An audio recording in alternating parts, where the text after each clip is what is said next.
Hi everyone, and welcome to our International Women's Day webinar series. I am joined today by Helen Grant MP for Maidstone and The Weald, who's also the Prime Minister's Special Envoy for Girls' Education and Trade Envoy for Nigeria. Helen will be helping me shine a light on one of the 6 missions of International Women's Day, which is forging women's empowerment worldwide. Thank you so much for joining us today, Helen. Oh, well, it's really fantastic to be with you today, Claire, and we know each other very, very well, but it's really cool as well to be able to celebrate International Women's Day with inspiring women across Kingsley Napley and the law more generally, all doing amazing things in their respective lives and showing that nothing is impossible and beyond the reach. So I'm very, very happy to be with you. Yeah, I've been the MP for Maidstone and The Weald for 10 years. I served as a minister in David Cameron's government, first as a Justice Minister, then Minister for Women and Equalities and Minister for Sport. I have to say, a pretty good job if you love sport.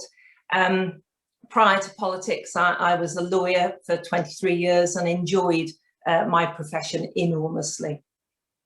Brilliant, that's fantastic. So that's why I suppose going on to it, International Women's Day is so important because it's about celebrating women's achievements as well as also challenging women's equality. So are there any challenges that you've faced in your career due to being a woman, and how have things changed and evolved over the years, and what have you seen that's changed? I've had 2 careers, the law and politics, spanning 30 odd years, and that makes me feel quite old in a way, but it's gone so quickly, and I've really enjoyed it. I love the law and I love politics now too, but certainly when I started there was probably quite a lot of gender imbalance in both the law and politics, and at times this could create difficulties, and I think for many women it possibly was an obstacle. However, I do think that things are a lot better now than they were then. Certainly in politics, we've had 2 female prime ministers, we've got many women in senior positions in cabinet, and lots of female MPs. 34% I think is the current number. But it should be 50-50, which reflects the population. So we cannot afford to take our foot off the pedal for a moment, and never forget how important gender balance is. Without it, the talents and opinions and skills of a considerable group of people are not being utilised, and that can skew policy and decision making and lead to catastrophic mistakes socially, politically, economically, commercially. So we've got to keep an eye on it, but certainly I think things are better now than before. Yes, now's the time to not slow down, it's the time to keep going. So with that, are there any aspects that you've had to challenge or are currently challenging in your sector? Oh, I think life is always a challenge, and you've always got to keep challenging yourself as well. And in January this year, I became the Prime Minister's envoy for girls' education, which was a huge privilege.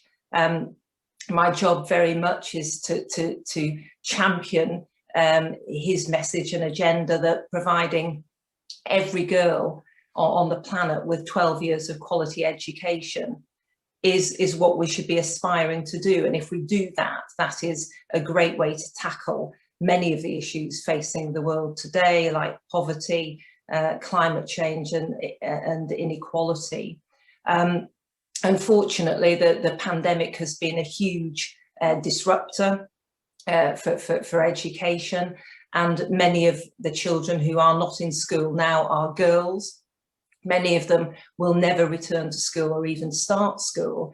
And we know as well that out of school girls are at risk of violence, sexual violence, FGM, early marriage, forced marriage. So we've got to be very, very careful here to avoid there being a lost generation of girls.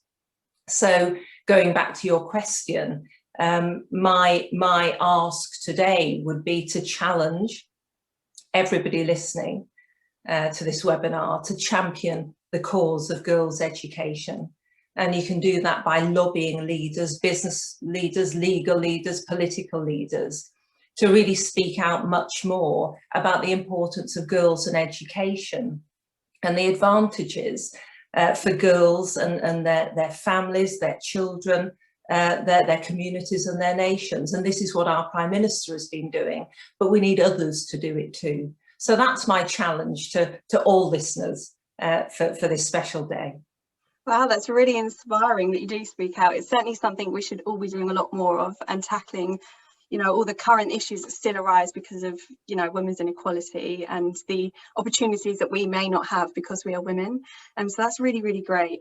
And finally, is there anything you have read, watched or listened to recently that you would recommend to other women watching this because it's inspired you to help push for female empowerment?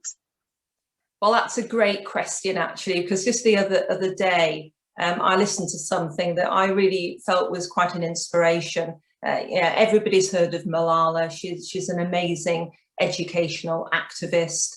And I listened to her speaking on BBC Radio 4's Desert Island Discs. And I believe it was on the 19th of February. And it really showed her passion. It showed her heart.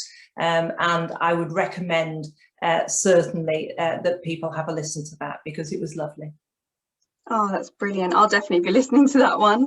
Thank you so much for joining us today. It's been really great listening to your insights, and we're so looking forward to celebrating your successes with you soon, hopefully in the future when we all can.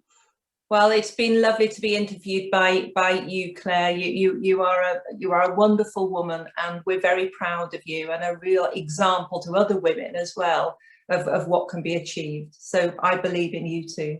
Thank you. Thank you so much.